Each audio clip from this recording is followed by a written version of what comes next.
Yan ay puno ng katmon mga meses. Andito ako sa ilalim ng katmon.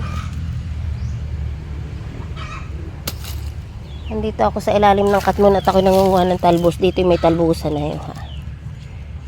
Bago kami umalis ay ako muna yung mananalbos.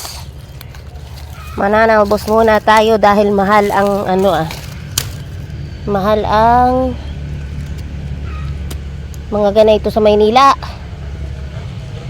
Ang isang tali ay 15 pesos ang tali. Tapos ay puro hindi napapakinabangan at mga matatanda. Mananalbos lang ako ng kaunti.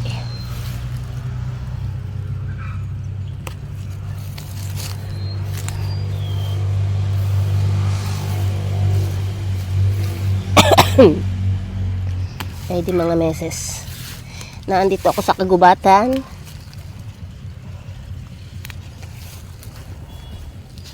Ay naka na may pagtag-init. Kakaunti lang ang talbos.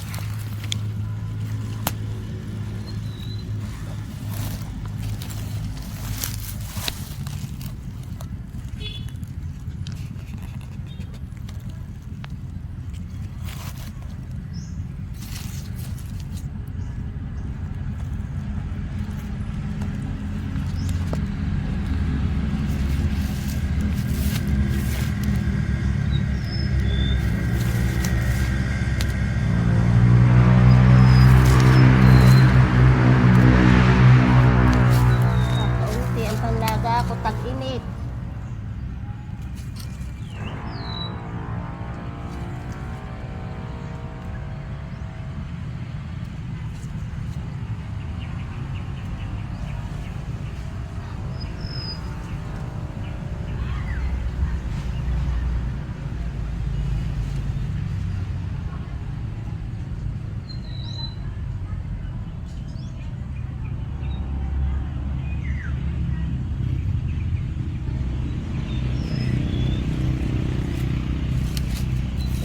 Meses, kakaunti ang talbos.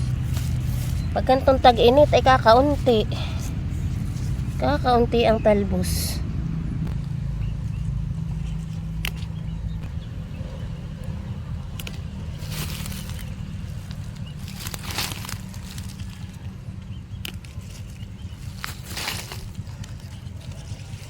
Pero pag tag-ulan naman, madami, matataba na. Kay pag tag-init ay payat ang mga talbos.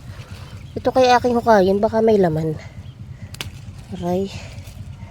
Ako walang kasamang manalbos. Nag-iisa ako dito sa kagubatan. At sila nagre-ready pa alis.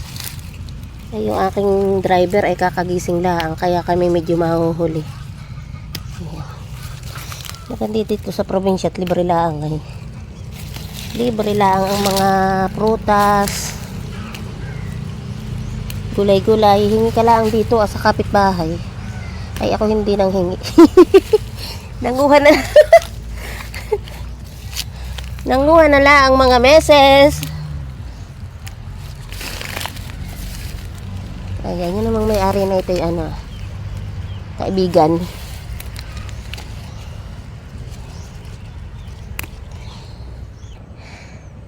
By day mga meses, nakadawagan.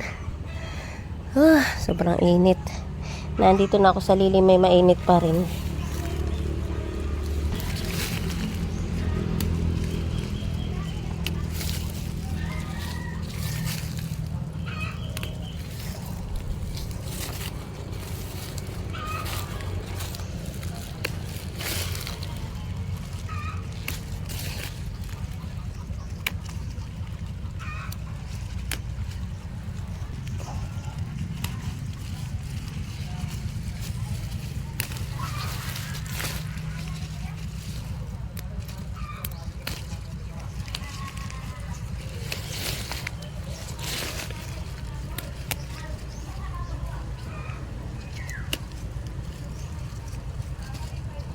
Siguro sakto na ito.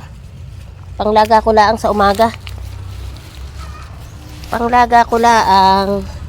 At yun ang aking mga kasambahay hindi masyadong mahilig sa gulay-gulay. Ako lang. Kaya kahit konti lang.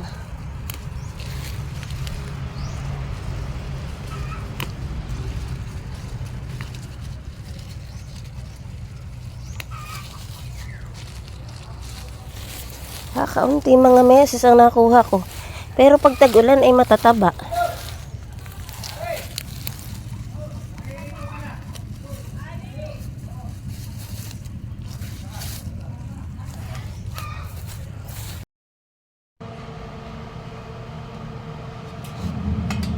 Nahuli na yata yung okra namin.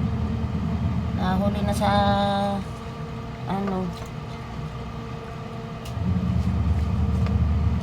ayan na lang yung ulam namin ni Jade. Nahuli na yata yung aming okra at talbos dun sa sinaing. Hindi ko na lang bubuksan ng matagal. At ayun nga, kakagising ako, kaya ayan na lang yung aming ulam. Nahuli na yata yung okra namin. Nahuli na sa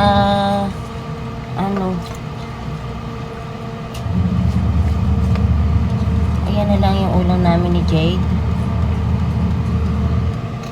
Nahuli na yata yung aming okra at talbos dun sa sinaing.